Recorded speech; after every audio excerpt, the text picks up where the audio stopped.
সালেহা যে এই জিনিসটা জামাই কি করে খাবে? হ্যাঁ, কি করে খাবে? আর তাছাড়া সে বাড়ির জামাই।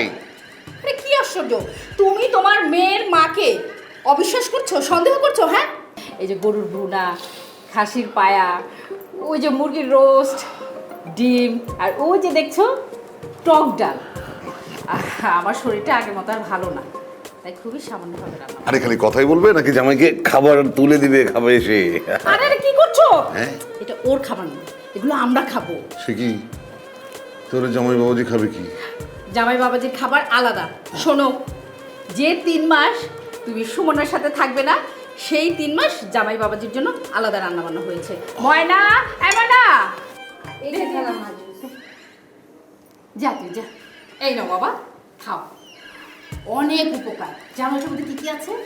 এটার মধ্যে করলা, তারপরে মেথি, চিরতা, খাও খাও, অনেক কিছু আছে, খাও। আচ্ছা সালেহা যে এই জিনিসটা জামাই কি করে খাবে? হ্যাঁ, কি করে খাবে? আর তাছাড়া সে বাড়ির জামাই। আরে কি আশ্চর্য, তুমি তোমার মেয়ের মাকে অবিশ্বাস করছো, সন্দেহ করছো? হ্যাঁ, আরে আমি কি চাই আমার মেয়েটা অকালে বিধবা হয়ে যাক? দেখেছো বাবা, দেখেছো তোমার শ্বশুর আমাকে অবিশ্বাস করে। আচ্ছা বাবা, তুমিই বলো, আমি কি আমার মেয়ের ক্ষতি চাইবো?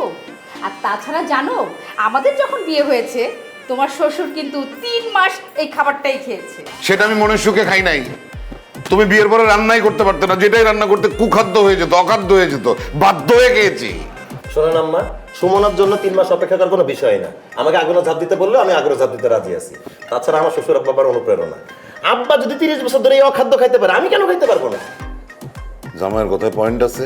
তুমি কি বলতে চাও? না আম্মা, আমি মুখ ফসকে আসলে 3 মাসের জায়গায় 30 বছর বলে ফেলছি। আব্বা, আপনার তো বিয়ে প্রথম দিকে এইসব খাওয়ার অভ্যাস আছে, তাই না? আর সেটা কত বছর আগের কথা, তবে খাইছি, আমিও খাইছি এগুলি। না মানে আব্বা, আমার তো জীবন এটাই প্রথম।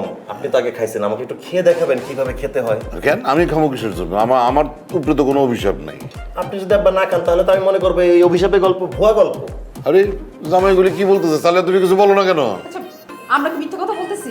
হ্যাঁ, তোমার কোন ক্ষতি চাই আমরা? না আম্মা, ক্ষতির বিষয় না, আমি আসলে জাস্ট ওই বিশ্বাসের ব্যাপারটা চেক করতে চাচ্ছিলাম আর কি। আচ্ছা ঠিক আছে, তুমি যখন অবিশ্বাস করছো, আচ্ছা ঠিক আছে, তুমি একটু খেয়ে দেখাও না, আরে ওর সন্দেহ দূর হবে। তা আমি খাইতে যাবো কিসের জন্য?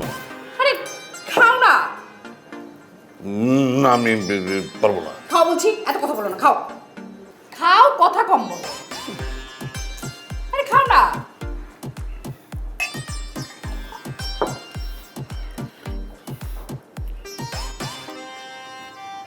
বাহ, দেখলে এবার বিশ্বাস হলো তো? খাও, এবার তুমি খাও বাবা। না না আম্মা, আমি তো এটা খাবো না। আমাকে তো ডায়েটিশিয়ান বলছে পানি খেতে, আমি তো এই বাসায় পানিও খাবো না। আর আম্মা, কিছু খাইলে গায়ে অভিশাপ লাগবে, কিছু খাবো না অভিশাপও লাগবে না। আমি নিশ্চিত থাকবো। আব্বা চল যান, খান। আরে কোথায় যাচ্ছ? যাচ্ছি পানি খেতে, আমি খুশি আছি।